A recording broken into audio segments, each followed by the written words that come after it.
ဝေးမှာပေါ့ဒါက cable ကျိုးတဲ့ XLR cable ကျိုး unboxing ချမယ်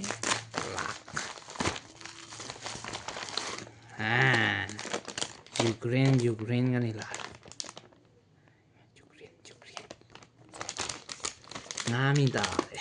ငါးမိသားနည်းနည်းရှည်တော့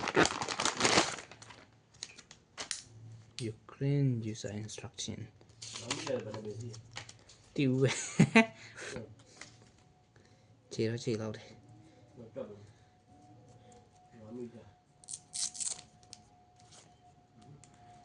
Ukraine cable ကျိုးဟာရှိလို့လားရှိဘူး